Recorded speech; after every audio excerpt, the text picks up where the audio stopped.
Hi, you're listening to the Content Sales Podcast, the show all about how to create content to attract, convert, and keep your ideal clients. Welcome to episode 263. I'm Susie Daphnis, and here with me is my co-host, Michelle Falzon. Hey, Michelle, how are you? Hey, Susie. I feel like when I get an intro like that, I have to reciprocate. Hey, Susie. I'm very well, thank you, though, for asking. I'm keen. I'm keen as mustard today because I am looking forward to diving into our topic that we've kind of chosen for today because we're shining a light on something that's often overlooked, but it can actually be one of the fastest way to grow your reach and build your list and your business without needing a big budget. And that is small scale, grassroots style strategic alliances. Yes, that is our topic for today. And this is a strategy for you if you've ever thought, oh, I don't have a big email list, I don't have the budget to pay for a whole lot of ads to generate leads, or I don't have a lot of tech expertise or tracking in place to set up fancy affiliate deals or joint ventures, blah, blah, blah. Because today we're talking about what we're calling mini but mighty alliances, like small creative partnerships that don't require you to have a whole lot of tech or a ton of resources, but that, as Michelle said, can still move the needle in a big way for your business. Yeah, and we've seen this work over and over with our masterminders, with her business members connecting with each other, with our clients, and obviously in our own businesses. In fact, just this morning I was recommending to one of our masterminders a great alliance partner for an upcoming promotion that she's working on, and I can just see it like I'm so excited. I hope that they pursue that because it's a way to tap into each other's communities and networks and expand in a way that's so accelerated beyond the hard work that it can often take just chipping away at growing our own list or, getting known on social media one post at a time. You can really accelerate how fast and how many people know about you and know about your offer. But before we dive into some of the most effective, small but powerful ways you can partner with others, let's just take a moment to define what we mean when we say strategic alliance, because we don't want to assume that you know what we mean by that. So it can sound a bit formal even or a bit corporate, strategic alliance, but in reality, it's something every business can do. At its heart, a strategic alliance is simply an agreement between two or more businesses to collaborate in a way that helps you all grow while still remaining independent. So it's not a merger, it's not a legal partnership, any of those things. It's more like, hey, we've got aligned values, we serve similar people, and we can create something better or reach more people by working together on something in a particular way. And we're going to dig into all the different ways you might be able to do that. So we're talking about the mini but mighty version of that, where these alliances don't need to involve big teams or complicated contracts.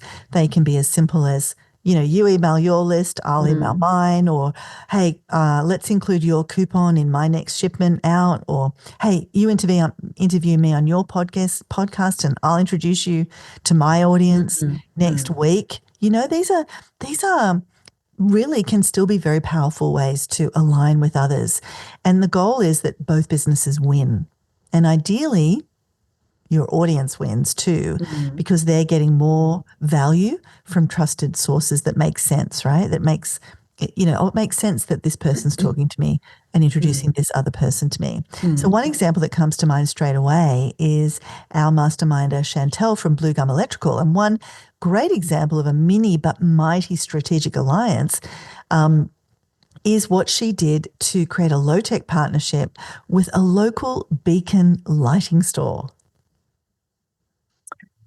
Yeah, I love this one. It's such a win-win. Yeah. Now, Blue Gum, as you can guess by the name, they provide electrical but also solar services. And so they became the preferred electrician for a business called Beacon Lighting, which is in their area. They're in the Macedon Ranges in Victoria. And they were recommending a Blue Gum to their clients. So when someone came in to buy lighting, they were also handed a referral for someone who could install those lights and do other electrical work that might be needed. And that instantly positioned Blue Gum at the top of the list of go-to electricians in the area. But it worked both ways Beacon Lighting also gave Blue Gum a 5% discount card that they could then pass on to their clients who might be getting electrical work done on, say, a new home or renovating a kitchen or whatever, and might need or want some new lights. So when Chantel was doing an installation or an upgrade, she could say, oh, if you need new lighting, here's a discount from our friends at Beacon. They've got a great range. And this made her look generous and very well connected, and it drove new business right back to Beacon. I love this example. Isn't it great? And it's like there's no tech, there's no fancy software. It's just one really smart connection that Chantel made. Two businesses with the same ideal client in the same local area, creating a thoughtful way to help each other grow and to expand each of their client bases. And that's the essence, the real essence, the heart of what we mean by a mini but mighty strategic alliance. And in this episode, we're going to explore 5 different ways to create these mini but mighty alliances that you can use or that you can think about using, or maybe there's one that really sparks an idea for you. And whether you're service-based, product-based, you run a digital business, you have a physical brick and mortar store, these strategies can apply to you. And the best part is these ideas are often faster to implement than the big complex partnerships we sometimes think we need. Yeah, absolutely. And so whether you're just getting started or if you're looking for something easy like low-hanging fruit, as the saying goes, to add to your marketing mix, you are going to walk away from this episode with at least one strategy that we hope that you can try out to start getting new leads and clients coming your way. Now, before we jump into the strategies, I want to acknowledge something that's really important, and that's the mindset we often bring to the idea of alliances. Because, and I know this is true for me, the truth is that even when we know collaboration makes sense, many of us still hesitate to ask. We worry about being a burden. We tell ourselves we have to wait until our email list is bigger, our brand is more polished, or we have something more impressive to offer the other party. And that hesitation can really hold us back. And I want to say right up front, you don't have to be further along than where you are right now to be worthy of a strategic alliance, of a partnership. So alliances aren't about ego or asking anyone for favors. They're about creating mutual value. And what I've seen over and over is that when you reach out from a place of genuine connection and a clear understanding of who you serve and how you help, people are often excited to find ways to work together. Now, most of us are looking for meaningful ways to expand our reach without burning out or constantly relying on bloomin' paid ads.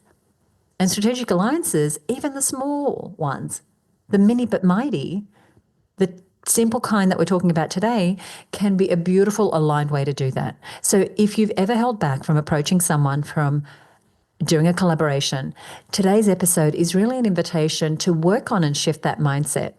So think of this as a toolbox of ideas that you can confidently use, an experiment. So no matter what your email list size, your website traffic, your business stage, your budget, it doesn't need to be perfect. You just need to be clear, thoughtful, ready to create something that is a win-win opportunity for you and a partner.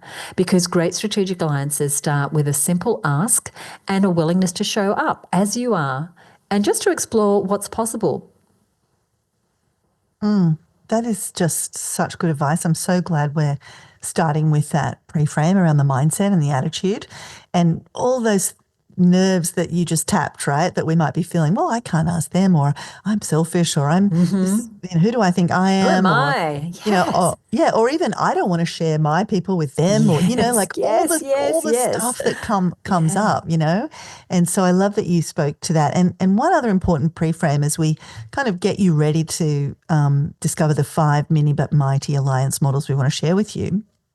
There's one other important pre-frame that I want to introduce and encourage you to have top of mind when you're thinking about partnerships. In addition to all the great advice Susie's given you about paying attention to your mindset and really working on that and building that muscle, you want to be thinking about this concept. And it's something I call the peaches and cream principle. And you can use this principle to easily know when a partnership is going to feel easy, aligned, and actually deliver results, because we're talking about a strategic partnership, right? A strategic alliance which needs to deliver results, right? So you can use the peaches and cream principle to determine, is this the right kind of combination, me and this possible alliance partner?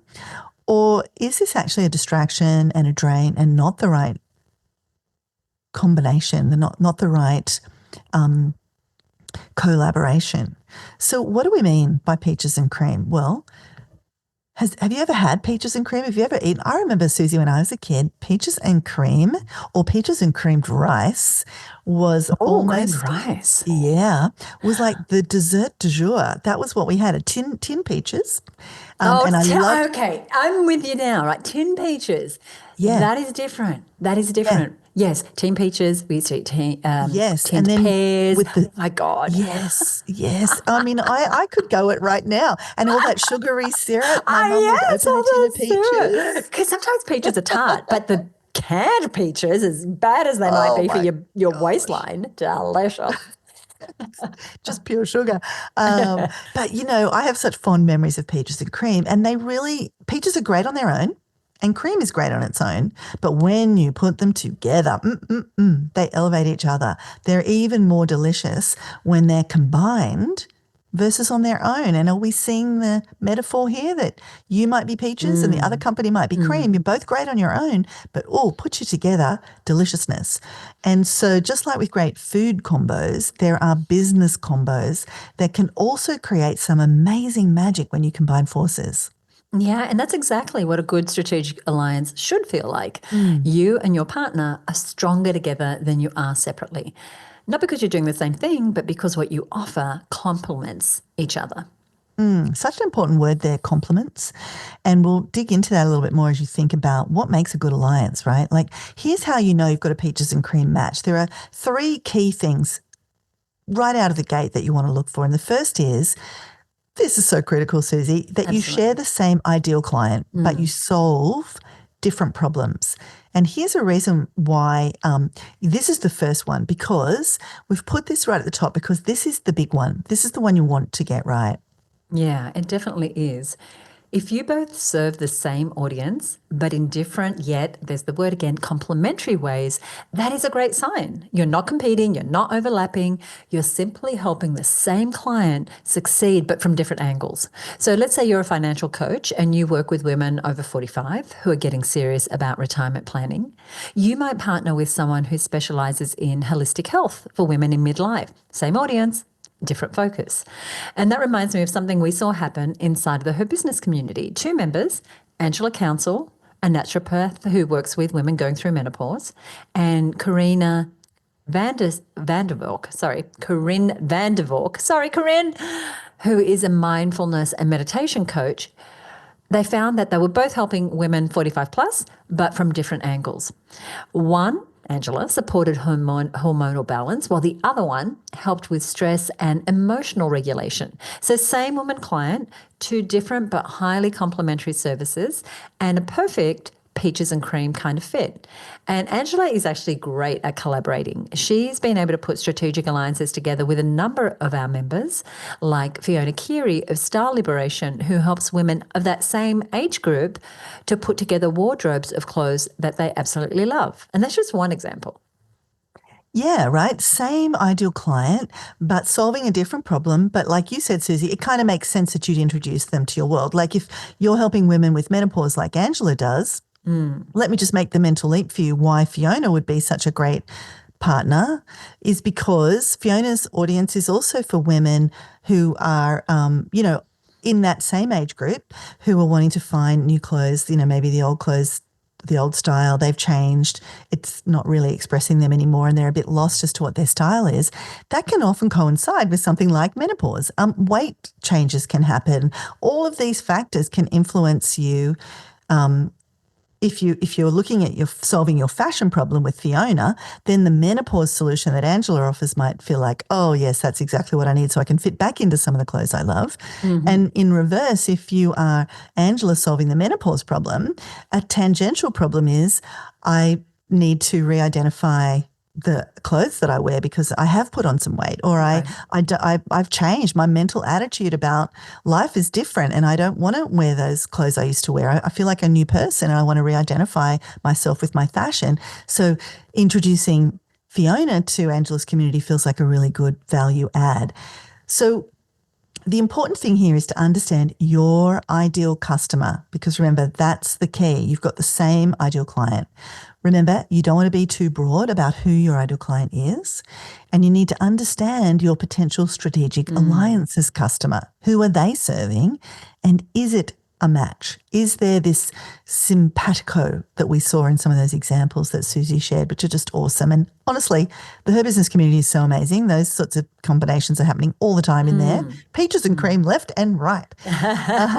And, if it's not a match, if that alliance partner, they actually work with, women who are in their 20s and you're trying to work with women who are in their 50s, then you can sort of say, oh, okay, well, I understand. That's awesome. We probably don't have a match here. So you do then want to go and find someone. Maybe it sparks an idea in that space, that fashion space, to go and find someone who has your ideal customer if the first person you spoke to wasn't quite a match. Yeah. And I just want to say on that, it's like, the first attempt may not get you a yes, or they may Yeah. not be the perfect match, but there are limitless almost, options out there for you. So the second way to tell that you have a peaches and cream match with a potential strategic alliance is that your values are aligned. This is point number 2. Now, this goes deeper than your branding or your tone of voice. It's about your shared principles.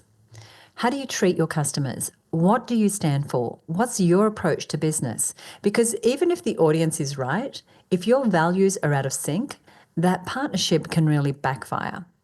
Now, we've had people approach us with huge email lists, huge visibility, but their messaging felt aggressive, or their offers relied on fear, or their customer service or standards didn't match our standards. So that's not just a style issue, it's a trust issue. Our values were not aligned as much as maybe on the outside it looked like we had the similar customers. Yeah, and it's so important to do that digging to talk to people and really understand that. Maybe even become a customer of theirs or sign up for their email list and check them out that way. Because it's such an important point you're making, Susie. Like, if you were to introduce a person or a business to your audience, which is often how these strategic alliances work, there's a degree of saying, we vouch for this. Like when Angela introduces Fiona to her community, now, Angela's not saying, I guarantee you're going to get the result or anything like that, but there's a sort of implied sense that, well, if Angela thinks Fiona's great, I trust Angela. So there's sort of this refracted light shone on Fiona. It's like, well, then Fiona must be good too. And so you never want to introduce people to your community that you don't feel aligned with, that you don't feel Absolutely. good about how they're going to treat that person when they become a customer of them. So, if your clients' experiences don't live up to what they had hoped for or expected, it can actually damage the trust with you, the trust that you've been spent years building. And so, the great thing is Angela, Fiona, Karen, Corinne, they have high trust with each other because they're inside the business network. They know each other. They understand each other's businesses. But you want to find people that you align with as well, because the damage, the kickback to you is just not worth just throwing anybody into the mix there. Your audience sees you as a filter. And when you collaborate, they're not just evaluating your credibility anymore. They're evaluating who you align yourself with. So when you're thinking about potential partners, ask, do we both put the customer first? Are we both generous in how we show up?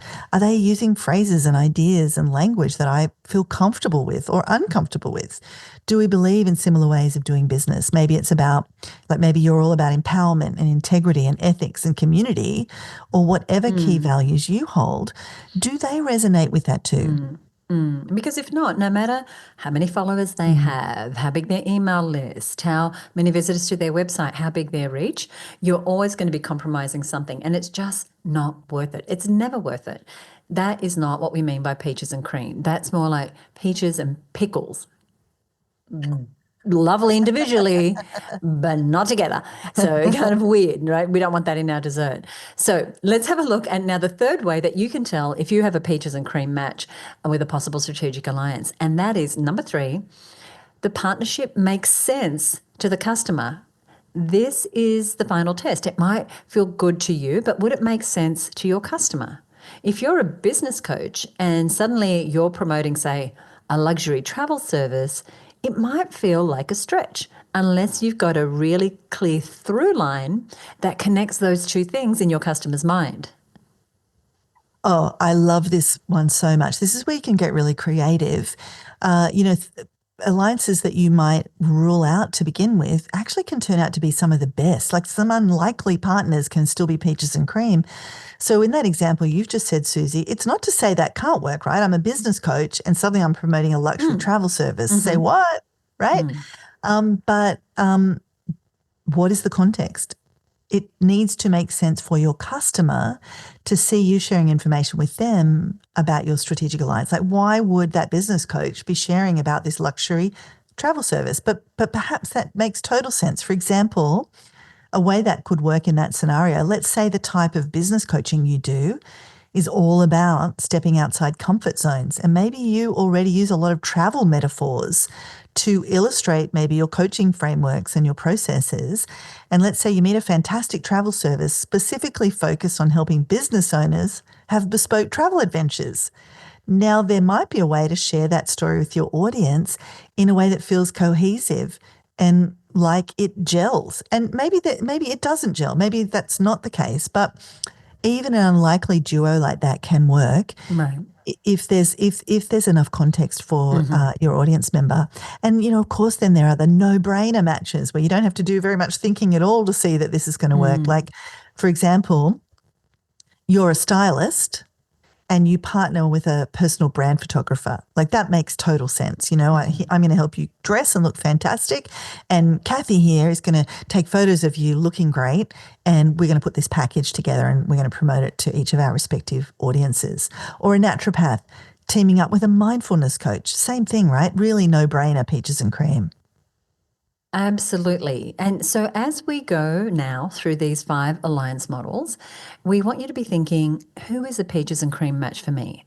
Not just who do I know, but who shares my ideal client, matches my values, and would make sense to my customer from their point of view that we would be partnering with that organization or that person.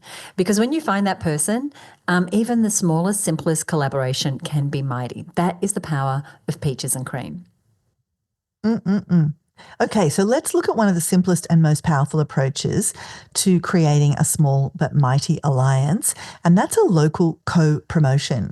And this is where 2 businesses in the same local area join forces to get more visibility and reach, and often without having to spend a cent on advertising. And, if you're a local area business right now, maybe you are spending a lot on, billboards and sponsoring sports teams and ads in the local paper and flyers in all the letterboxes and things like that, which are all great.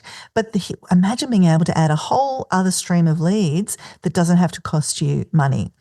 And we've already mentioned the fantastic example from Chantel at Blue Gum Electrical, who partnered with her local Beacon lighting store. And local alliances are about visibility at the moment of decision. What do we mean by that? Well, when someone is physically in a space, already thinking about a purchase, seeing your brand position next to a trusted partner creates instant relevance. So if I'm in Beacon Lighting and I'm making the decision to buy a light and they recommend Chantel's Blue Gum Electrical to me, that's my moment of decision. I'm deciding about the light. And by the way, if you want help installing that light, here's a great local electrician. Do you see how that moment is the ideal moment to kind of be sharing each other's services or products? So this works best when your audiences overlap geographically, obviously, and also demographically. So it's not just everybody in this area, but like they might be attracting people with a certain demographic that's different to yours, whether it's age or lifestyle or income bracket or whatever it is. So it works best when your audiences overlap geographically and demographically. There's a logical flow between the offers, like someone buying a light might need an electrician. And you each have a physical or face-to-face component in your delivery. It doesn't mean you have to have a brick and mortar store, but there's some local moment of decision or delivery. So it's not about mass exposure. It's about being in the right place at the right time. Every time somebody buys a light, one by one, you get those juicy referrals. And you could get way more buyers. This is why they're mighty, right? You could get way more buyers from just a few leads from this kind of strategic alliance versus spending on Facebook ads to get tons of leads that don't progress into buyers. I love that point. And I want to give some hypothetical examples of what this could look like for you. So, for example, a personal trainer adding flyers at the counter of a nearby health food store could totally be playing into this idea. They could also offer to share a flyer or a special promotion for the health food store with their personal training clients. Or a celebrant teaming up with a florist and a photographer to recommend each other's services and make it easy for the couple getting married to book people who are used to working together. Or a beauty therapist, a business therapist. That's a different partnership. We probably all need one of those. Yes. A beauty therapist and a local hairdresser, each leaving thank you gift cards at their respective salons. Or again, see how these are very peaches and cream. Or a naturopath placing a framed client special in a local organic cafe, offering a discount on their first consultation. In exchange, the cafe is featured in the naturopath's monthly newsletter and gets referrals from health-conscious clients. And I want to give you an example from Her Business community, and that is Rachel Chan, a horticulturalist who specialises in garden presentation for display homes and commercial properties. Now, she posted inside the Her Business community about wanting to partner with real estate agents and property developers. See the peaches and cream? It's a great example of a local service pairing up with a complementary provider to be in the right place at the right time. So she's not just growing plants, she's growing perceived value in those properties. So simple, so effective, and this kind of alliance is perfect if you serve a local market. And it doesn't have to be complicated. A quick conversation, shared flyer might be all it takes to instantly turn the tap on for new leads and customers. And I love this one. So that is the first of our 5 mini but mighty strategic alliance models. So now let's look at a second way that you could structure a simple but effective strategic alliance. And that is bonus swaps in courses or lead magnets. What do I mean? Bonus swaps are where you and a strategic alliance partner each contribute something valuable to the other's paid course, service, or product, like a template, a short training, a downloadable tool that complements the core promise of what's been purchased. And this is a way to deepen the value of your program or service while giving a trusted partner meaningful exposure without sending your clients off platform, like away from you or interrupting your sales journey. And it's a simple way to add value. Introduce your partner to warm leads who are proven buyers because they've already bought your thing, and to receive the same in return without needing a big launch or promotion or campaign. Now, when does this work? This works best when your offers are complementary but not competitive. And we'll give you some examples in a minute. So you want to make sure the content doesn't distract customers away from you and the process that you are taking them through. That you both have digital products or services that would lend themselves as add-ons, because digital products and information are so much easier to scale and they don't require your time to deliver them. And of course, all the other peaches and cream characteristics that we've already mentioned. So for example, a business coach might include a mindset guide from a confidence coach in her Get Clients Fast online course, complimentary. Or a digital course creator adds a bonus from a tech virtual assistant on how to set up your course platforms. Another example is a parenting coach who includes a meal planning for busy mums bonus from a nutritionist. So imagine after someone opts in for your 5-day overwhelm detox coaching program, they're offered a free resource, a downloadable morning ritual guide from a strategic partner who specializes in mindfulness. Super simple, highly scalable partnerships. Yeah, and it just takes a little bit of creativity, a little Yeah. bit of thinking, a little bit of elbow grease, and you can be unlocking many of these strategies in your business. So let's talk now about a super old school, because these strategies have been around forever. I've loved doing these for years, and Susie, I know you have as well. Let's talk about a super old school but still super effective alliance model that can be easy to put together but still have a mighty impact. And that's coupon in the box or physical inserts. And this is for you if you sell physical products and you're shipping something out to your customers, or you sell a service, but you do ship like a bonus box or a t-shirt or something to people, right? You send something to your customers in the post or via a courier. Why not include a flyer, a discount card, a special offer from another local or aligned business? Now, you might go to somebody and say, hey, I've got this opportunity. Does this work for you? And I'd love it if we could reciprocate. What about I've got this special offer I can put in your box that you're sending out? So this is a tactile alliance. You're literally putting someone else's offer into your customer's hands at a moment of positive brand experience. Like, people love it when they receive their order or they get their bonus box of goodies from you when Yes. they bought your program or whatever. So whether that's a one-off purchase or if you sell a subscription delivery, you're delivering something every month to people in a box of some kind. It works well when you ship products or give printed materials as part of your service. So even if you have a service and you give something physical to your audience at the time of delivery or partway through the product delivery. It also works well if your partner is in a related industry. Again, we're just reminding you, not the same competitor, but doing something that is complementary and has the same ideal client. And you're looking to surprise and delight, not just push offers. You're looking to really not just sort of, sometimes I get things delivered, Susie, and they've thrown 15 different flyers in there and I just go, oh, that's just trash, straight to the bin with those. But you're actually wanting to do something that's kind of cool and that a person's going to appreciate when they receive it. The secret here is not volume, it's relevance and timing. For example, let's say you sell candles.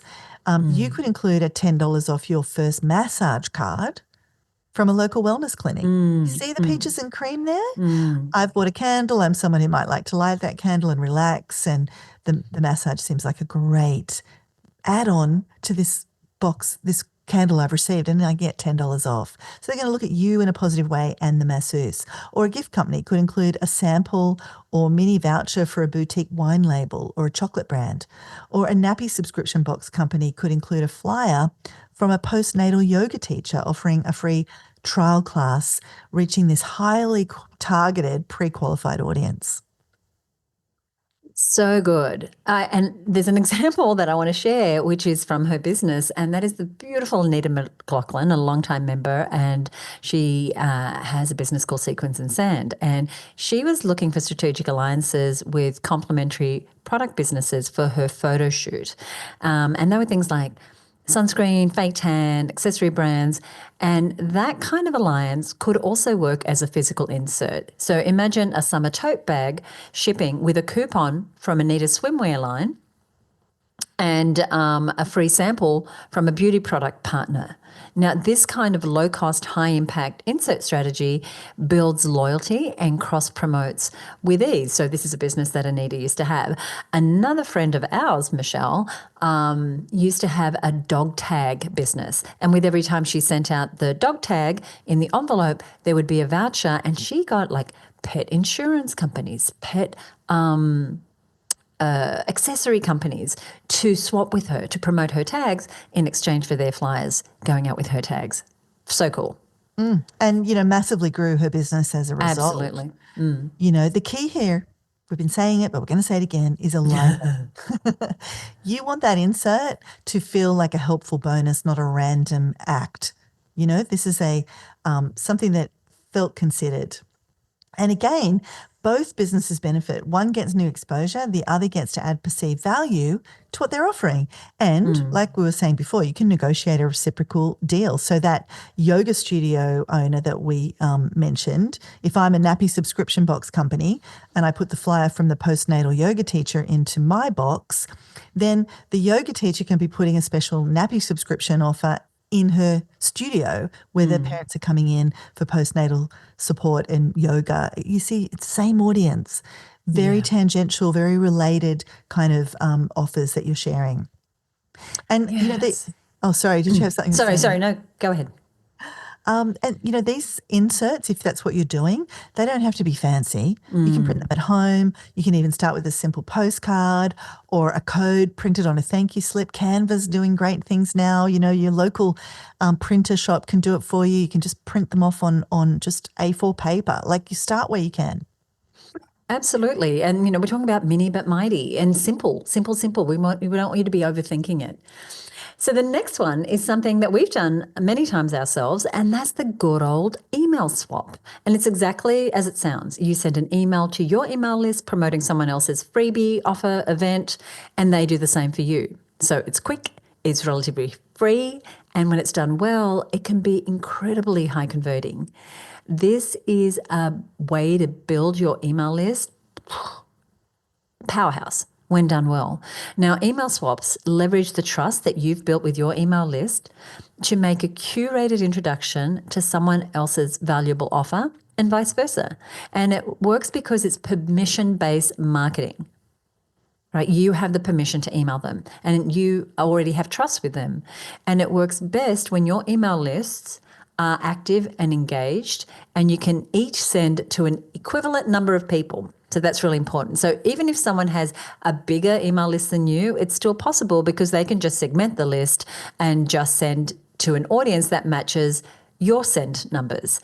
And we've seen people do this as one-off swaps or as part of a themed campaign. And there's an important distinction that I want to make here, and it's this. Sometimes people are going to want to include you in their newsletter or offer you an ad in the newsletter or a spot in their newsletter. But here's the thing, we rarely see that sort of swap gain any traction. And that's because there's too much competing information in a newsletter. The whole point of a newsletter is to deliver news. So there's often a lot of links. So in most cases, you won't see a lot of traffic to your offer or your opt-in from that type of reciprocal email send. What really works is a dedicated email where your content, your offer is the only thing being featured in that email message. I 100% second this message.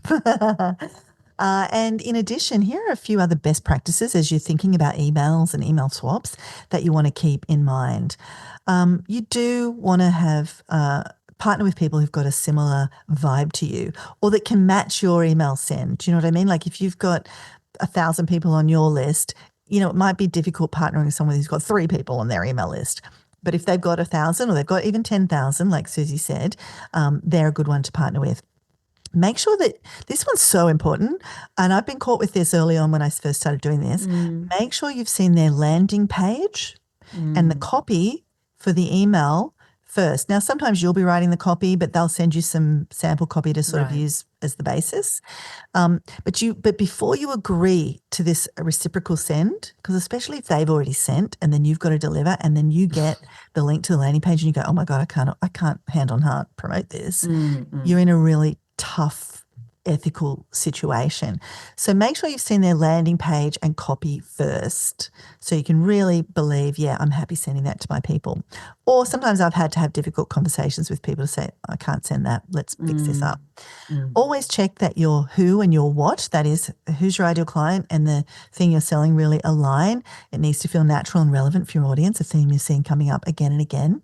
Also, you want to agree on the send timing. This is also important because I might really need you to send this before the end of the financial year. And if that's not clear and agreed upon beforehand, you can get really let down. You send it out when they needed it, but then they sort of kick the can down the road and it's 6 months later and now they're sending it at a time that's not really useful to you. So really agree on the send timing both ways. You want to send when it works for them. Finally, remember the spam rules. If I was promoting something from Susie to my list. I'm not going to give her the email list, and Right. so she can send it to her list. What's going to happen is Susie's going to give me the link that she wants me to promote and some email copy, and then I'm going to write an endorsement of Susie and maybe modify the copy a little bit, and then I'm going to create the email in my system, and I am going to send that email to my list because I'm the one with permission to send that message. People have opted in to receive messages from me, not from Susie. And so I'm going to endorse her or speak about, I worked with her, she was amazing, and all of those things. And then I'm going to put the link in there, and then they will go to Susie's landing page. And then if they choose to opt in, now they've opted in and Susie can email them. But if they haven't, that's where the story kind of ends for Susie reaching my audience. I hope that makes sense. So you really want to make sure that you are being considerate of your list, that you're endorsing that person in a way that you feel comfortable with. It doesn't have to be a full-on I stand 100% behind this, but, I had a massage from this person. It was really awesome. And I thought, wow, I'd love for her to be able to, share her great services with my community. And so I've asked her to get this special discount code for my members. And here you go. Here's the massage link.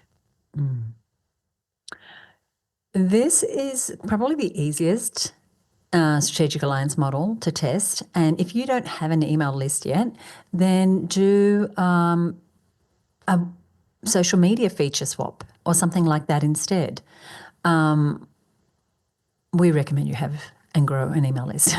But just know if you've promised to send someone's offer to your list, you need to feel good about that. That's why Michelle said make sure you look at their landing page, their email, and that you have the time and space in your marketing calendar to do that. So like we said, it's always a good idea to agree on the timing right out the gate, like before you finalize the arrangement, because you want to make sure it fits in with your offers, that it's going to be advantageous to you, not at a time which, as Michelle said, may make no difference. You could also do an email send in exchange for something where, just say they have an email list, but you have a huge social media following. That could be a swap as well, right? Just a little different. So just finding like with like, something that matches kind of equally.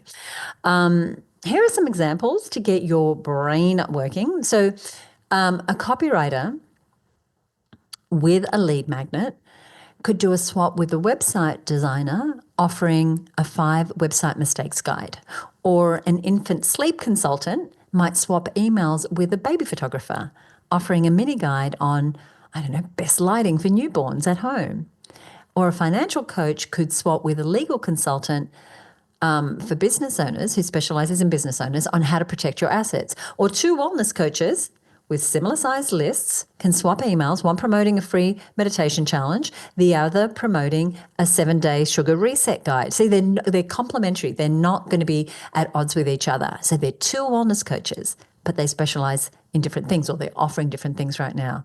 And speaking of natural matches, in the Her Business Network, we saw several women in parenting and health spaces spark these email swap ideas. So Chantel Belt, beautiful Chantel, a longtime member, she's a naturopath and she's done a lot of her work with exhausted mums. She posted about collaborating with others who could offer hacks for energy and well-being. And she got responses from a Qigong teacher, a meditation coach, even a foodie offering Thermomix meals. And you can see how each of those collaborations could turn into email swaps where each business introduces the other person's free download, ebook, whatever the opt-in is, free webinar, or offer to their audiences in a really natural and really helpful, value-added kind of way. Such great examples. And if you're listening and you're not already in the Her Business Network, you want to get in there because honestly, I love watching these collaborations. They're happening all the time. All the time. And really mini but mighty. So the final type of mini but mighty strategic alliance approach we're going to cover today is guest collaborations, but with a twist, guest collaborations that go deeper than a pitch. So this is where alliances become potentially co-created thought leadership. And I'll explain a bit more about what this means. So instead of just borrowing each other's platforms, like maybe we've just been sharing about like I'll send an email to my people, you'll send one to yours. Maybe you could collaborate to produce something useful and shareable together. So this might be where you appear like on a podcast episode together. So Susie might interview somebody on her podcast and then they will have her on their podcast. Or you might create a podcast episode that you both share to your respective communities. But you go beyond that sort of surface level promotional chat. This isn't just I'll interview you, you interview me, although that can really be a great way to start a relationship and test the waters. In certain cases, it can make sense to think deeper and with more of a collaborative mindset on the content you're going to share and co-create. And it works best because it brings fresh energy to your audience and deepens your own expert positioning while also, of course, bringing you to a whole new audience. And this works best when both parties bring real value to the table. The topic ties into both your zones of genius.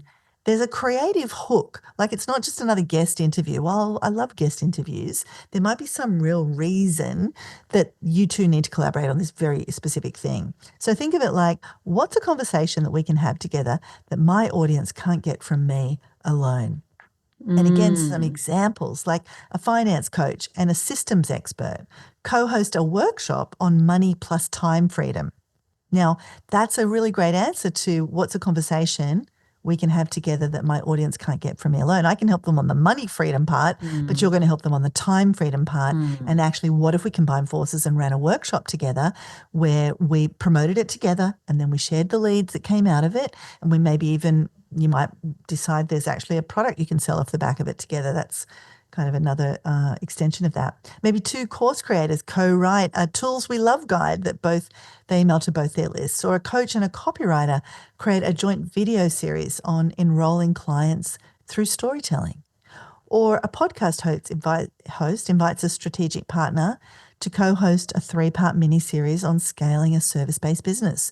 So I'm going to do 3 episodes as a mini series on this idea of scaling. And I'm bringing in the amazing, Kathy Smith, who is really a service-based business expert. We're going to go deep on this topic over the next 3 episodes. And they can both promote it to their audiences and bring in cross-listens and deeper engagement, and maybe even use that 3-part series for other things down the line to generate leads. And it can work for all types of formats. You really are, with all the things that we're talking about today, only limited by your imagination.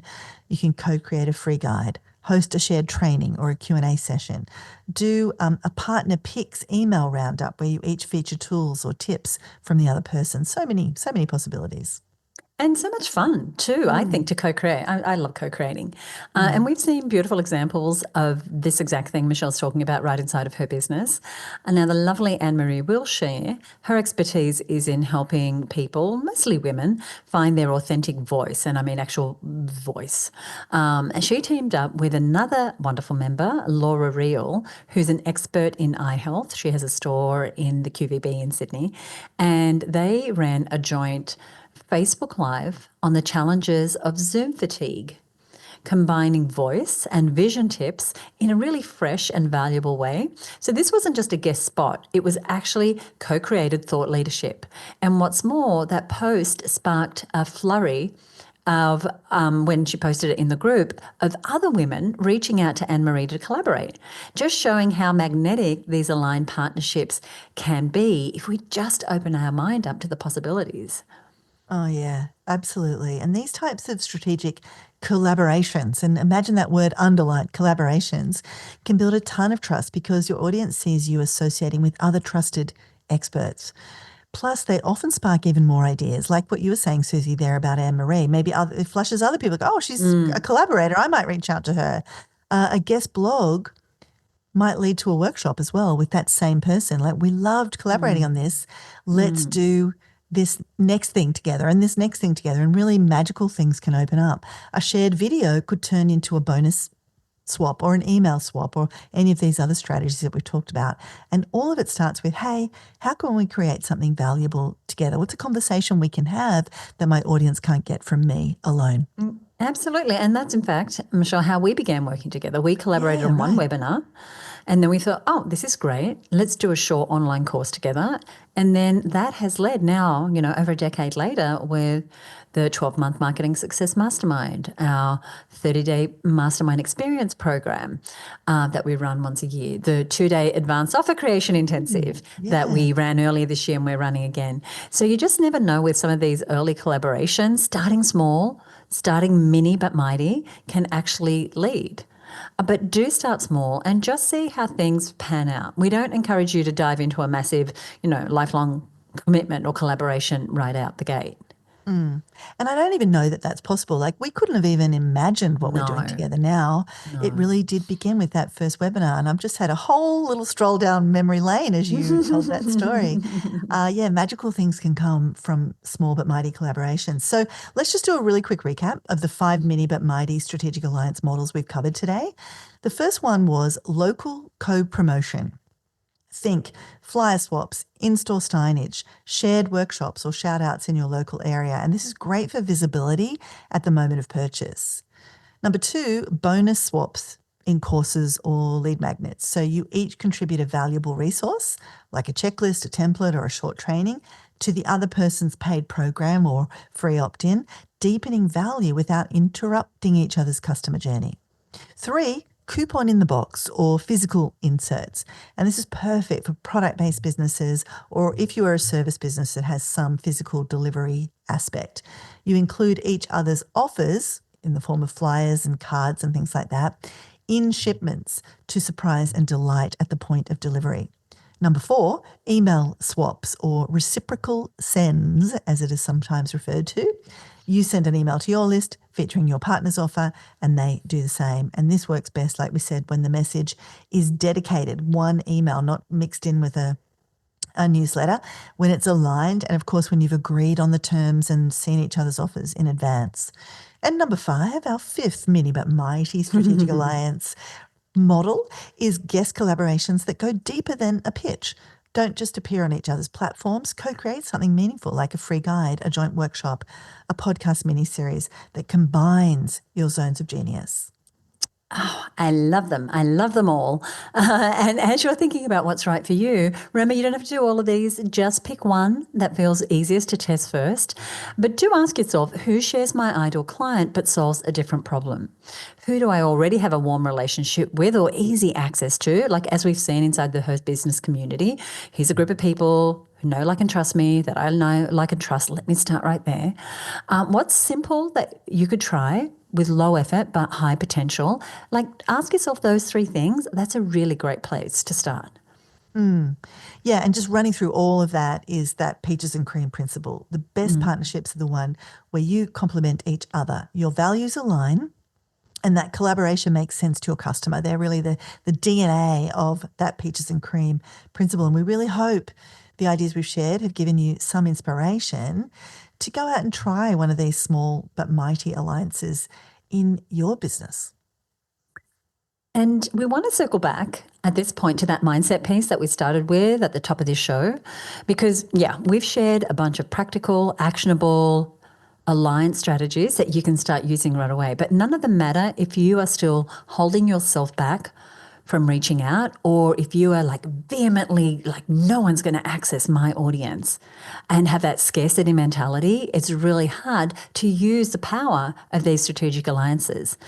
So consider this your gentle nudge. 1, you don't need to have a huge email list or a perfect pitch or a big brand to start creating powerful collaborations or to have all the details already mapped out. What you do need is the willingness to believe that what you offer has value and that there are other business owners out there who would love to partner with you. So the next step for you is be brave, make the ask, start small. You might be just one conversation away from something truly amazing that turns out to be one of the biggest decisions best decisions that you've made that brings you in new leads and clients and creates a relationship with someone that you can co-create with. So I want to give you access to all the links and resources that Michelle and I mentioned in today's show. And I'm going to do that in just a few seconds. But first, I do want to give a shout out to one of our longtime listeners, Amanda Paul from Brand Injection. We love it when we get a rating or a review on Apple Podcasts or wherever you listen, and we have over 100 5-star reviews. And Amanda, I want to tell you a little bit about her.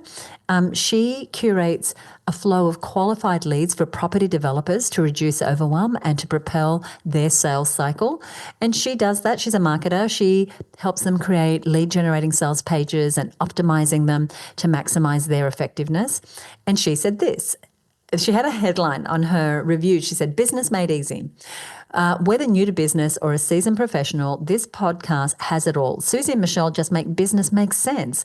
Be prepared to have light bulb moments topped up with a few, now that makes sense. I highly recommend listening in if you want to cut out the fluff and noise and get straight in. Amanda, thank you.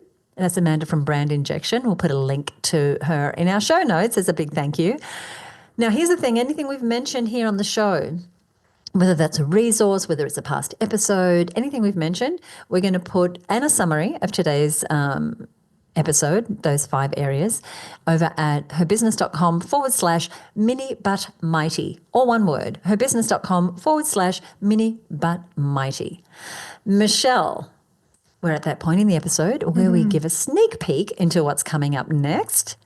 Take it away. Yeah, we are going to be talking about how you can become the content CEO. And this is really how you can shift from doing it all, like down to the nitty gritty of that Canva document and the dot point and the color of the font.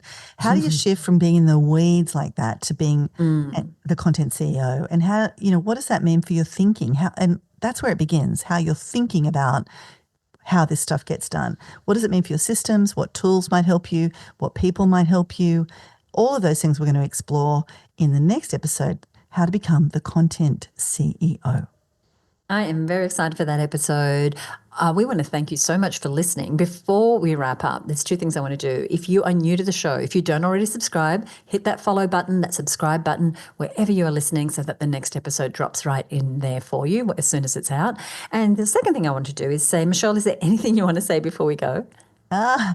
Look, lean in to a mini but mighty alliance. Honestly, I look back over my life and all the times that I have used strategic alliances to grow my business or to help other people grow their businesses. This just works when it's done well, when you can find peaches and cream. Go for it. It's just a rah-rah encouragement to end you off to actually get in and do some of this. So good. We want to thank you so much for listening. We love putting this show together for you. And we will see you next time right here on the Content Source podcast. Bye for now.